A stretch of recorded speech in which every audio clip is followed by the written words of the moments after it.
Holy happy Monday. It is a happy Monday. Oh boy, we're back here on a Monday. It is the 3 4, I don't know, whatever hour. Rob Morales, Star Stereo Network, back for Monday Market 15, the only 15-minute show about the Phoenix housing market that takes well over 30 minutes. So hang in there, hang on to your hats. You're in for a bumpy ride, especially with my beautiful co-host, Miss Ashley Milliere. I think it really depends on my mood. It's 15 minutes or 30 minutes. How spicy is Ashley today? It really depends on the mood, yes. So if you are watching us on YouTube right now, hit that subscribe button because you like watching us every week. Hit those likes and especially those loves on Facebook, Twitch, and on LinkedIn because Ashley loves her purple hearts. So if you're so kind to drop Ashley a purple heart, she will drop you a purple heart back. I think you can only get the purple hearts on the Facebook if you subscribe to the emoji app to place them on the other entities. Yes, of course. Yeah. What did you say? Well, no, on Facebook you I'm can losing get the purple hearts, but I think you have to download the emoji app if you want to put like emojis in the other. Yeah, drop emojis in there wherever you can, and it doesn't have to be purple. She does like purple. If you have a purple whatever emoji, or even a GIF, purple GIFs work just as easy. Perfect. But we're not here to talk about GIFs, miss. We're here to talk about how tyrannical you feel today. Tyrannical. Oh, boy. Tyrannical. Yeah. Can you spell it? Oh. It's in a spicy word. So last week Ashley was angry. This week and she is tyrannical. I'm just spicy. Oh, she's just spicy. So we're exercising power in a cruel or arbitrary way. So what do we say? Arbitrary. We know what arbitrary means, right? Yeah, I don't know. I actually wrote down the definition just so I was correct. Random it choice or personal whim rather than any reason or system. Oh. It's completely different than what I have up there. Does that sound like... No, not Tyrannical. No, go back to Tyrannical, please. Shit. Now, if you go back to Tyrannical... Oh, yours doesn't do it. It's a simple definition. So arbitrary. But arbitrary means random choice or personal whim rather than any way or reason. And I feel like that's how the real estate market is. It's definitely a little bit random and challenging. So why are you feeling so tyrannical today, Miss? I know there's a reason for choosing that word, but I am tyrannically inclined today to hear you. Oh, are you? So you're... I'm arbitrarily listening to why you're... yeah. As we spoke last week about all of the major hedge funds and that are purchasing homes in my area, there was a particular house that I spoke with you guys about that I was going into. I brought my contractor, had a great deal... Went in, looked at, we're in the attic. We're walking the property and made great friends with what I thought was a real estate agent, but he was actually a property manager. So I feel like property... Well, you have to be licensed to do that. Yeah, he has to be licensed, but I feel like he had like kind of a different motive. And he let us in there and he was kind of being spicy. Yes. Went in through contractor, everything, like, okay, this is what's going to take us to do this. They got an offer in that area for $5,000 over the offer price. The offer price was so asinine. I will not spell it for you or give you the definition right now, I promise. It wasn't even worth it. Yeah. So my thought process, so I responded to the real estate agent, and I said, hey, do you know if this is who this is coming from? No. He goes, all I can tell you, because he has legalities or what is the word? Ethics, and he has to abide by certain laws. Because all I can tell you is in LLC, they offered full cash over the full list price than you did. Well, I think you're describing the current environment that a lot of buyers are in. But I was pissed. Yeah. Well, yeah. Because I offered slightly below. It's in my neighborhood. I actually physically want to redo the property to build my community. I offered a 7-day close. I'm going to have to pay my investor or my hard money guys. Like, I'm going to have to pay out of my own pocket, plus what it costs to rehab it, and my contractors who are taking the time out of their day. And they won't even tell me, and I guarantee you it's probably one of those hedge fund buyers. Potentially. It's really hard to say. This current environment is still ongoing. Even though, some of the headlines and the news articles really indicate that the market is shifting. I believe so too. But in the Phoenix market, as we isolate things, as we see things, there are still people out there making those crazy bid offers. And as much as I want to advocate, I'm finding deals for buyers. Well, not in the situation where it's going to benefit the buyer. But I'm going to tell you, in a way, as an agent. Yeah. So if you're a seller's agent, right, you're listing a property, as this person was, but he was also a property manager who had been their company's been managing his property for over a decade, right? Yep. Somebody who comes in and says, "Hey, I'm Ashley Miller. I was born and raised in this neighborhood. I remodeled the home I grew up in. I remodeled the home I live in. I know this floor plan. It's in John F. Long home. I actually been in the attic more times than probably most people have. I know where the pipes go. I know where everything goes." Yeah. And I brought my contractor in there, and I'm like, "This is what this is going to cost. This is how we're going to do this. This is what's going to happen. How old is the air conditioning, the roof?" Like, we're asking legitimate questions. Yeah. And he told me, "You're the first people to walk through this property." So it's all been investors instead? There was one person that offered $295, and it was at $315, which is way overpriced in my opinion. $295. It was a conventional loan, and they wanted to buy it sight unseen. Fine, fair, I get it. Yep. To me, I was super upset because none of those offers anybody had made the effort to walk through there and have a conversation with anybody. Well, and yeah. So how are we trusting this? Well, they're in a position to do that because there's people going to make offers greater than that. If you guys have experiences like that, you can put those in the comments too. I don't think Ashley, you're the only person though. No, but so when you have a buyer, right? Yeah. I mean, I apologize, a seller, and you're representing a seller. So there's integrity. Yeah. But there's also your ethics, moral. Well, you have to keep for your seller. So how would you handle the situation? If I'm representing the seller and you're the buyer, I owe duty and responsibility to my client and what's best for them. What's best for a seller is the highest price and the easiest way out of a sale, which means very little repairs, very little that they have to do. They just want to collect their money, really, at the end of the day. It doesn't matter, who the buyer is. That's, And you probably, and on your end, you're like, okay, this is the what is it called? The best, and you guys have a term for it, the best and most. Oh, the highest and best? Highest and best. This is the highest and best offer? Highest and best offer. I played my cards so hard on that property, and I lost it. And I was really, really disappointed because being a non-agent. Yeah. You feel like you should get a deal because there's no agency representation. And there was no agency representation. There was a feel for the community. I reached out to the sellers who would not respond to me, but they had a property manager that responded on their behalf who had never actually really talked to them.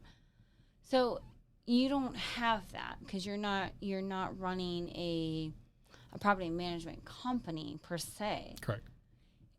If you were, I believe, because your heart and it's so full, that you would probably represent not only the highest and best offer, but the story. But as 2020 has progressed in 2021, they say, "Oh, don't tell your story anymore." Well, I think part in telling people's story, and so this is one of those things for a buyer to consider and really talk to their agent about. Do you want to express that story? Do you want to send a picture of you and your family? Do you feel that would best suit you, or do you feel that would work against you? Because if a seller is not necessarily I mean, I can't represent whether a seller is going to be, No either heartstrings. or whatever. If they if they don't like a certain demographic, if they don't like a certain age group, if they don't like a certain race or color, I have no part in that. I have to be fair and equal. But if you present that in front of a seller, that could work for you or against you. So it's really challenging. And I have those conversations with those sellers too. I'm like, do you really want to hear these things? Do you even really want to know? Well, and at the end of the day, it's just whatever's best for the seller to walk away with the most amount of money in their pocket. Right. So have we become, we went back to the word like arbitrary, where we're making decisions on a personal whim without reason or systems. Well, I think that's investor to investor for the most part. People who are going in there and wanting to flip and make a deal. I feel like they're becoming investors. Oh, well, yeah. I feel like sellers I mean, in this market, everybody thinks everybody in this market thinks they're a real estate agent, which is kind of funny too. So believe me, I have a sister that like a real sister. Well, when I get married in December, yeah, she will be. Yeah, sister-in-law. Fine, real sister. Yeah, and I try not to get my family involved, but she says she's been an agent in not a licensed agent, but she's been in real estate for 30 years, and I'm like, okay. Do you remember my old podcast that I had years and years ago before COVID, and it was called "This Just Got Real"? Yeah. Because real estate. Yeah. Because this is what I try to talk about here. Yeah. Never might think that I'm like a little off kilter. You can Google that word. But the thing is like, this is freaking real. Like, how is this happening? So as a real estate agent, yes, selling a property, you have the utmost best interest for your seller.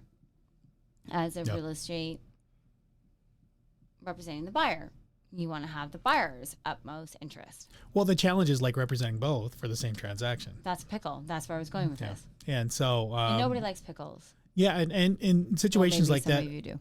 in situations like that, I'd rather push the deal off to somebody else in the office, just because you do come across those things, and you don't want those wires to mesh, and it does get complicated because you do like representation for both. Like a conversation I have with you, if you're selling a home, I can't share that conversation with a buyer. No.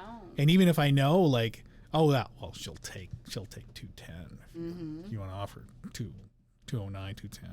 I can't have those conversations like that because those are private and those are between you and I. But unless you're a butthole, because we all know that there's no like fairy godmother that's monitoring your conversation between your buyer and seller. So that's where the frustration lies, is with all of this. Well, because you have to demonstrate confidence. You have to demonstrate confidence in your knowledge and rely on integrity. Yeah. Correct. We're relying on integrity, and that's far and few between. So I'd rather not do that and then push it out to somebody else. But there's, as far as what you described in the first few minutes of the show is just what everybody's seeing out there. Mm-hmm. I mean, there are at least some good news.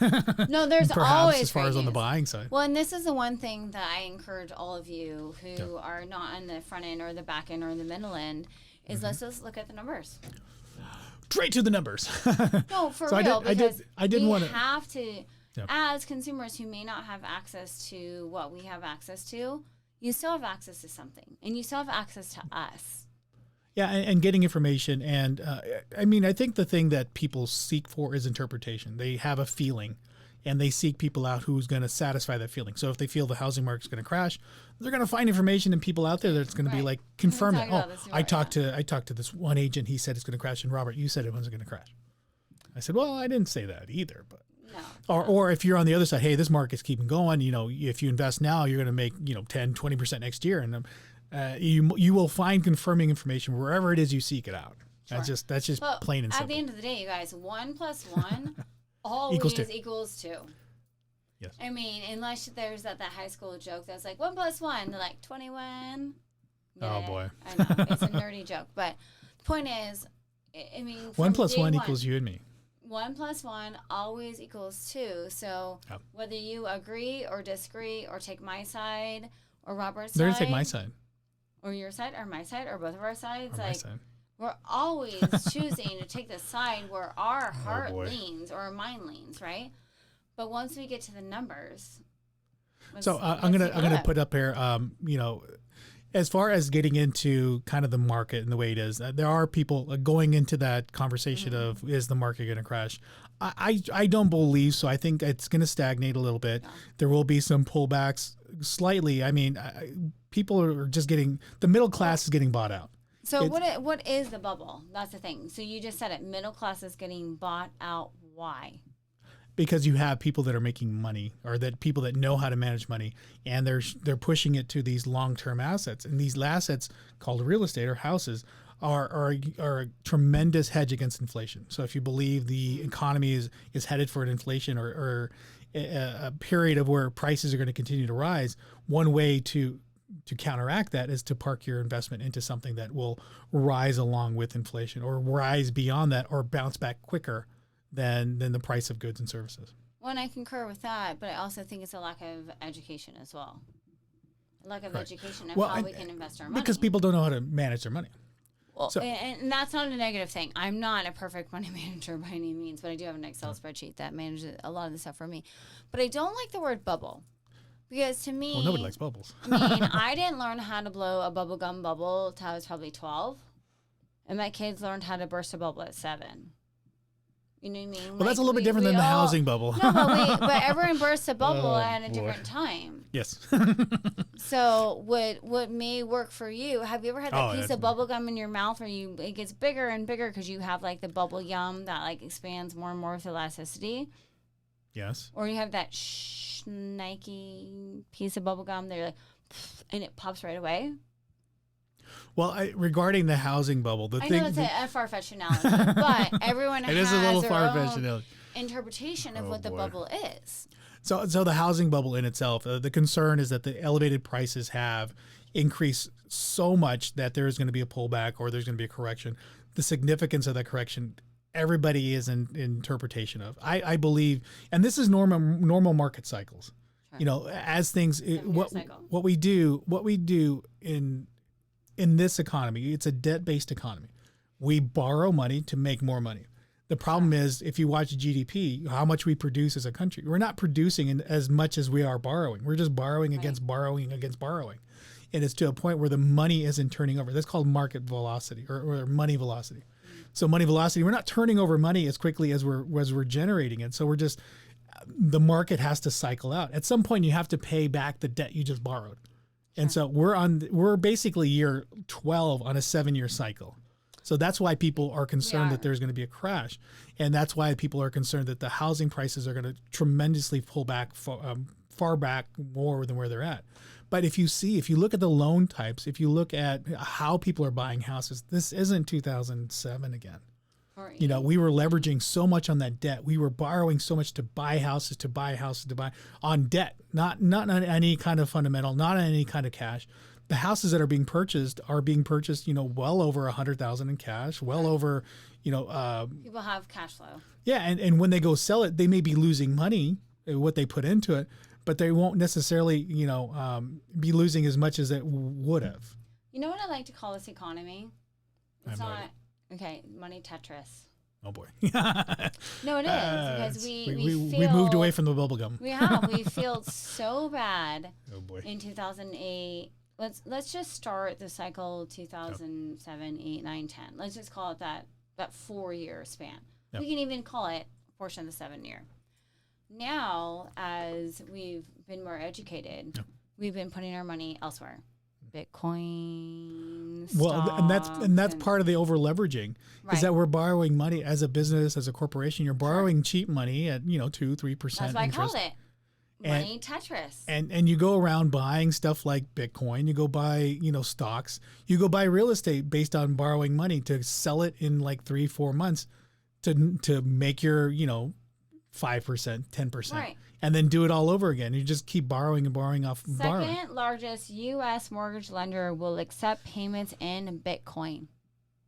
That's an article now, currently. That's on CNBC. Well, I didn't pull that article up. No, you didn't. But my point is, my comment, you make fun of my bubble comment with my bubble gum. And you can make fun of my money Tetris. I like the money Tetris thing. It The literally Tetris thing makes more is sense. money Tetris, because if you guys if you are my age, we play Tetris. You know, you got to put this thing here and this thing here, and if you stack too high, you lose, and you get points and all this. We're playing money Tetris. We're taking money from one place, we're taking money from another. The difference between back then and now is they actually require us to have kind of like a reflection in the mirror. Well, what's happening, I think, for the predominant part of this market is that people that leverage off money, people that know how to manipulate money, people that know how to manage those investments are the ones buying houses and pricing out the middle class. It goes back to, if you heard a K-shaped recovery, that goes back to supporting what that K-shaped recovery looks like. Well, yes, so the people with money are buying houses. The people that have barely enough for the down payment, that barely qualify, those are who are getting priced out right now. So what is K-shaped recovery? Oh, boy. So it is the difference between communities experience different rates and recovery during recession, right? So again, it goes back to my fun analogy of money Tetris. Bubblegum money Tetris. So everyone has their own analogy of how they're going to utilize their money and their funds. Yes. So with K-shape, you know, during a recession, it's always, okay, think about this. We're always followed by what? A recession? Recovery. A recovery. I don't know. Well, no. Depends. It depends on the market. A recession is always followed by a recovery. From the Depression, the 1930s. Well, see, there's when you talk about market cycles, there is normal corrections, normal market cycling, and then there's at some point a tremendous deleveraging. Right. You know, and again, that's part of our market cycle too.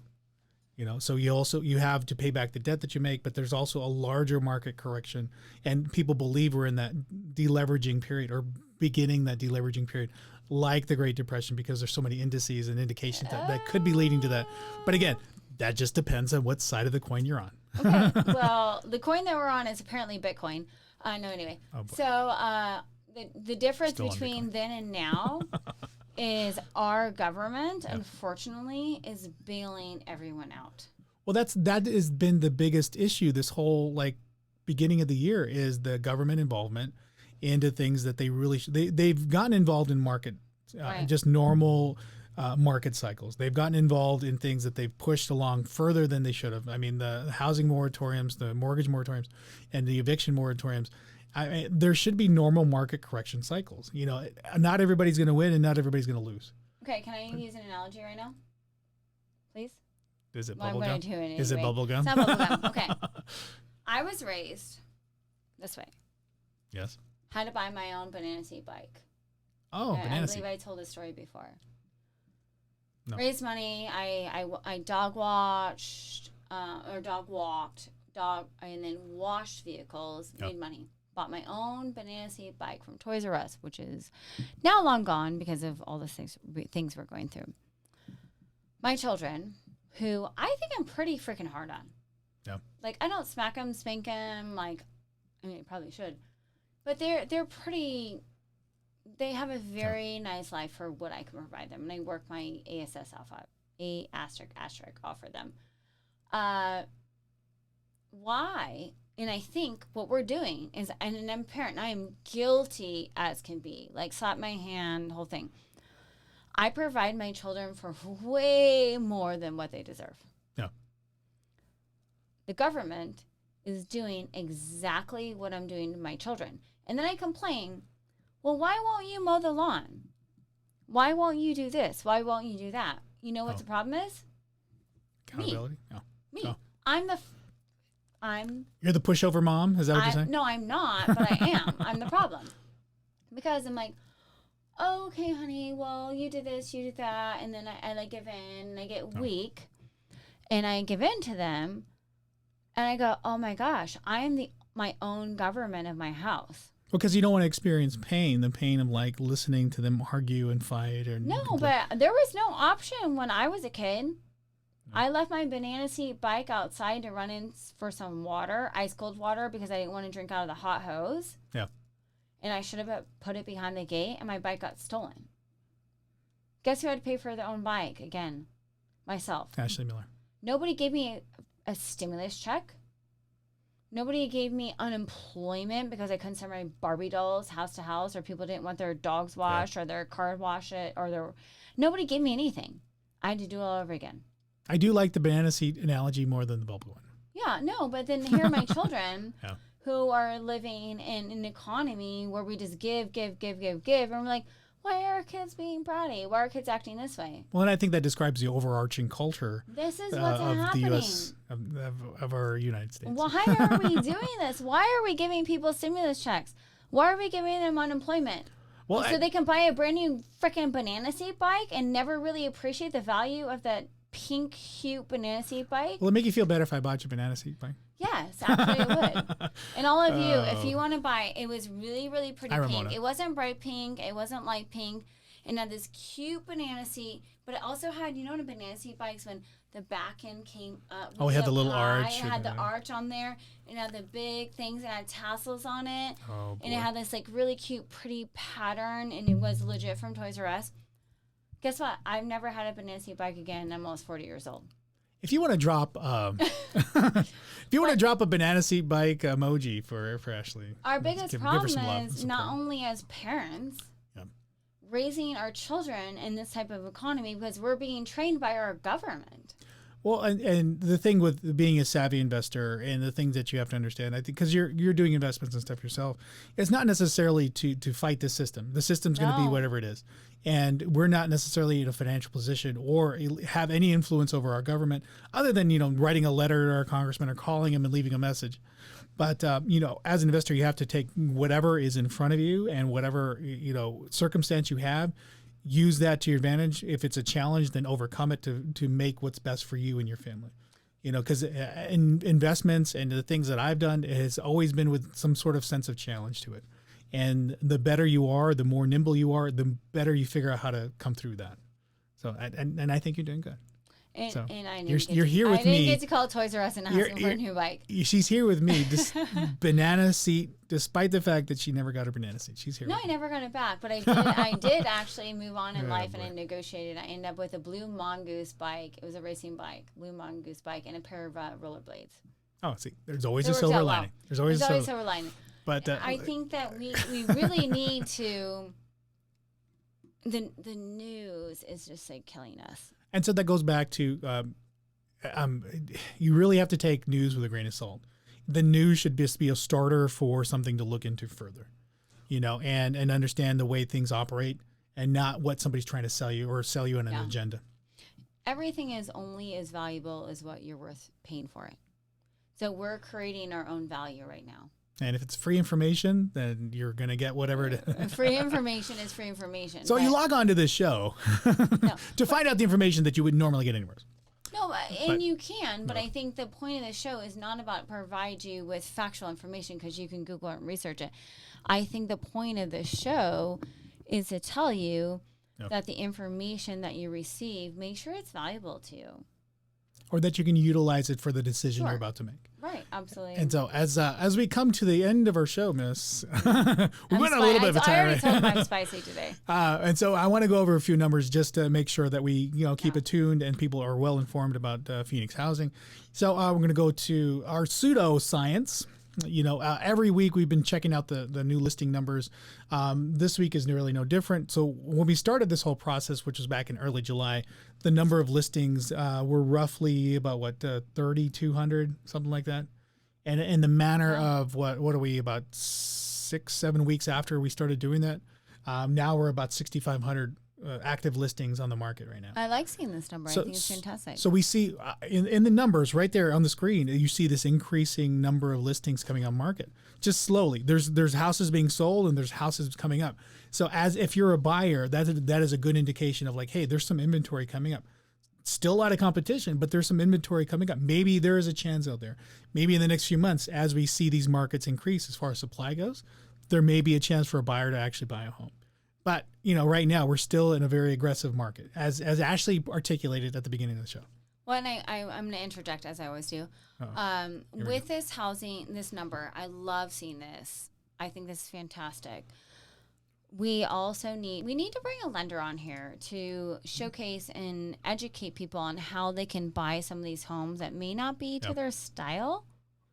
And there's things called renovation loans where they can purchase some of these homes that may not be in their fashion sense or their trajectory of what they envision as their dream homes, but they can do outside of hard money.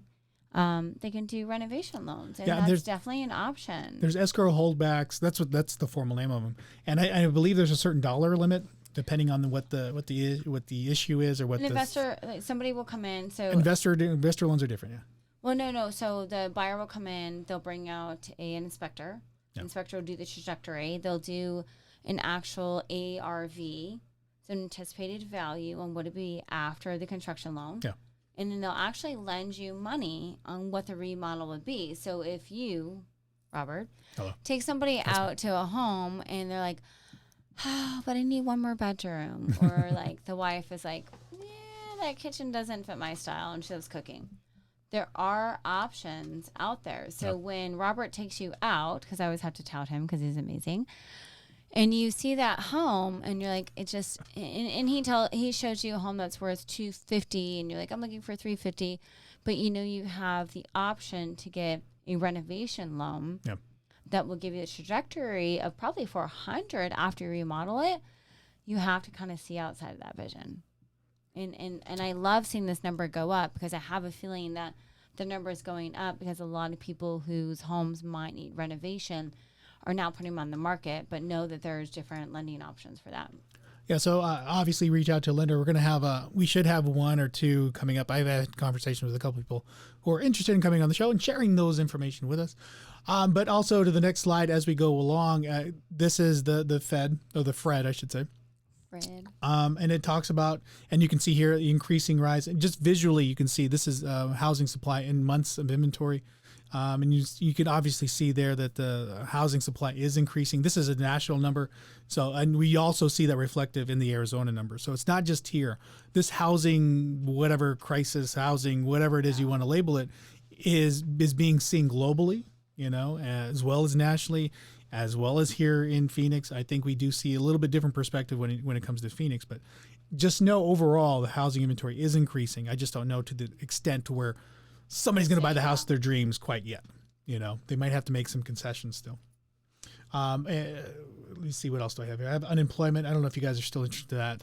I'm always intrigued. Unemployment is still a little bit on the high side since we haven't seen these numbers since about 2015, but it's still there. It does impact us as far as like the value of houses and looking at how we operate and how we make money as far as an economy here locally in Phoenix. Is that supportive of our housing prices and the things that are going on with housing? And I would say no, at least not currently. So there's other factors involved that are concerning why these house prices are increasing, yet we're not seeing a booming economy to support those. So there's other factors in play. But again, decisions you have to make regarding, Ashley's got something to say. She's got something to say. You got 2 seconds. I know. On Saturday, my son was playing basketball at church. He fell, hit his arm. I was like, you're fine, you're fine, you're fine. Ended up taking him to the urgent care today around 10 o'clock. He tore a ligament in his wrist. The urgent care that we always go to was closed. Yeah. And then they said, these are our affiliates. So we went to the affiliate.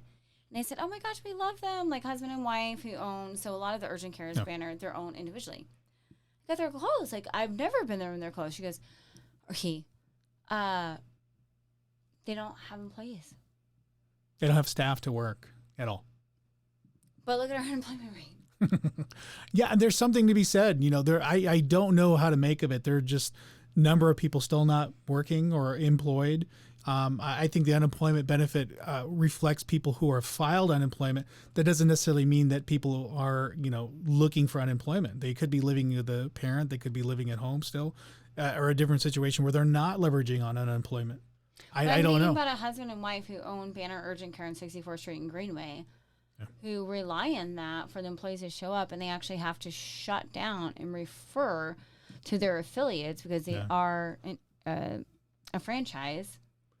I just don't understand this number. I'm sorry, and because this happened to me, I don't get it. The bigger takeaway that I think that people want to know and you want to hear is that, again, the unemployment or the employment rate here in Arizona is not supportive of the prices and how that will manage and how that will manifest out of this whatever crisis situation, I should probably say, whatever our housing situation is, how that's going to manifest, I don't know. And people will predict that to every extent and every day, but the truth is nobody truly knows until it happens, and people are waiting for that aggravator, that big event.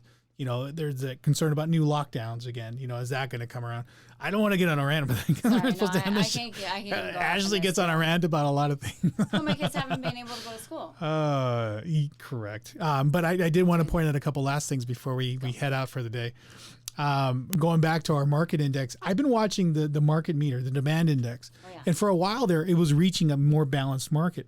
But as you can see, the demand index is reverting the other way, meaning that we have greater demand than supply again, which again is aggravating those prices up higher. So again, if you're waiting for that market correction, the buyers are still out there buying houses, especially in Phoenix. You might see some corrections more in the, in other states. I don't look at other states that closely, but what I do know and what I can tell you here in Phoenix is that demand index is increasing. So there's, based off of the index, there's more buyers out there. And so it's increasing more demand. So that's probably what you were facing when we first got on the show today. Yeah. So that is a definite concern that for buyers going the other way. For sellers, all day long, you've been selling houses like crazy. Selling is not a problem today. You may have to decrease the price, which is what I'm going to show next. Decreasing the price, I think, as far as pricing out a house, people looking for those larger than life gains that people are waiting for. You can kind of see here in the sales price ratio that sales prices to list price to sales price have been decreasing, especially. And if there was a peak, it would have been June this year. If that's going to continue to go south, that was our peak. Yeah, and so will it stagnate? I mean, really, what I think the goal for a buyer-seller market is that 100%. You're offering what the seller is wanting. But right now, sellers are elevating their prices and trying to sell higher than what is reasonable or comparable, and they're forced to bring those prices down, and that is reflective in the sales price ratio. Well, and that's a challenge we were talking about last week. Is you may or may not have a actual true family buyer. You might have a Wall Street hedge fund buyer coming in to buy over what the value is worth. They don't care because that home's going to sit on that street. No. Nothing's going to happen to it. Weeds are going to be growing, and nobody gives a tyrannical rat's patootie. Yes, thank you. Oh God! And I'm using her words. And they're willing to pay that dollar amount. So as a seller, if you have these people coming in at value or over value, my ask to you is, for my community and for my family and for you as a real estate agent, do not allow Wall Street and these hedge funds to come in and buy up our properties for again, our property is only worth what somebody's willing to pay for it. But is our community worth what somebody's over to pay for it, to let it sit on the street and dilapidate with having freaking plywood nailed up on the windows and weeds in the road? I mean, and most of these investors don't buy an HOA community. Well, and it's hard to really anticipate how somebody would use the property. If it is an investor I'm working with, sure. I mean, I don't know how they're going to use the property. At the end of the day, it's a transaction, and you best represent whatever their interests are, and they have the money to buy it. And my job as a real estate agent is to merge that willing buyer with that willing seller. And I can't be forced to tell them what to do, what not to do, unfortunately. No, and coming from here, if I live here, I do want things to grow, and I do want things to stabilize, and for the economy to be supportive of the housing market, because that keeps me employed. 100%. Keeps me employed. We're employed. Keeps her smiling. This podcast does not keep us employed. We're employed by the How do you know? market. What are you talking about? No, we are 100%, and I want some integrity. I want to see integrity in this. I'm tired of the news. I'm tired of the noise. Yeah. I want integrity.